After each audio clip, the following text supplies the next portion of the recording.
جابر رضی اللہ تعالیٰ عنہ فرماتے ہیں کہ رسول کریم صلی اللہ علیہ وآلہ وسلم نے ارشاد فرمایا، اللہ اکبر۔ دیکھیے، کہیں کہا گیا کالا کالا نبی صلی اللہ علیہ وسلم، کہا گیا کالا کالا رسول اللہ صلی اللہ علیہ وسلم، کہیں کہا گیا کالا کالا ابو القاسم صلی اللہ علیہ وسلم۔ کیسے رنگ ہے؟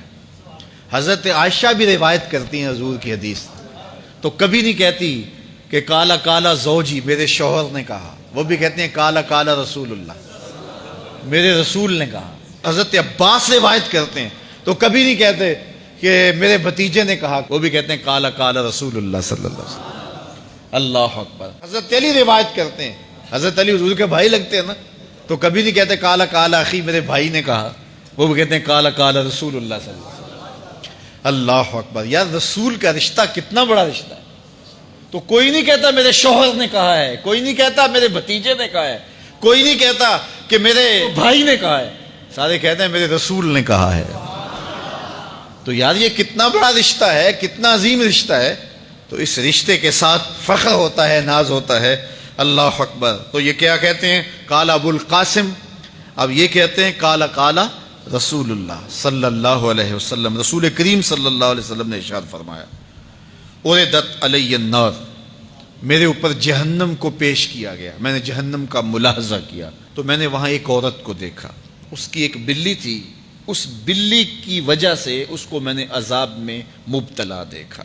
کیسے بلی کی وجہ سے اس کو عذاب دیا جا رہا تھا؟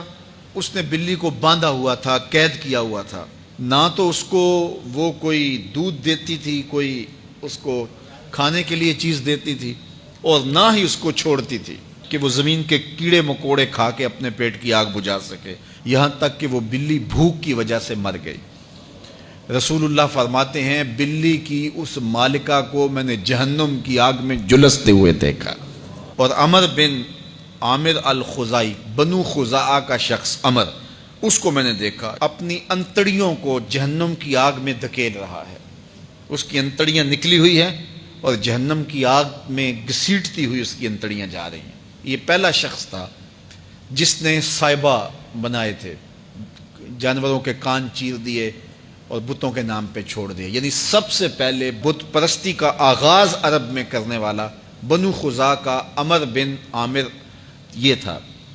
تو اس کو میں نے حضور نے فرمایا دیکھا کہ یہ جہنم کی آگ میں جلس رہا ہے، کیونکہ اب جتنے بھی لوگ بت پرستی کریں گے ان سب کا گناہ عمر بن عامر کے نامہ اعمال میں درج ہوگا، ان کو بھی گناہ ملے گا جو بت پرستی کرتے ہیں۔ اور چونکہ ایجاد اس نے کیے تھے، بت اس نے بنائے تھے، تراشے اس نے تھے، پھر اس کے بعد اس نے جانور بتوں کے نام پہ چھوڑے تھے، چڑھاوے چڑھانے کا انداز اختیار کیا تھا، لہٰذا اس کو جو ہے وہ گناہ پہنچتا رہے گا۔ تو کہا میں نے اس کو عذاب میں مبتلا دیکھا۔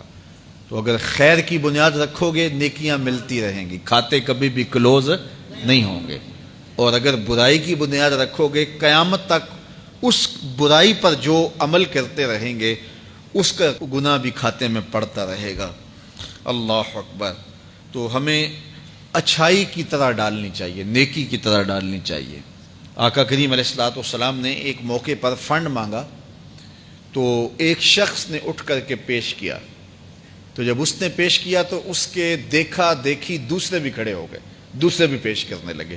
بعض کا سارے خاموش ہوتے ہیں، کوئی ہمت نہیں کرتا، تو ایک کھڑا ہوا تو اس کو دیکھ کے دوسرے بھی کھڑے ہو گئے۔ تب حضور نے فرمایا تھا من سنّا فی الاسلام سنتن حسنۃ فلہ اجرھا، جس نے اسلام میں کوئی اچھا طریقہ رائج کیا اس کو اس کا اجر ملے گا، اور پھر اس کی دیکھا دیکھی جس نے بھی کوئی اچھا کام کیا اس کا اجر بھی اس کے اجر کی کمی کے بغیر اس کے کھاتے میں بھی داخل ہوتا رہے۔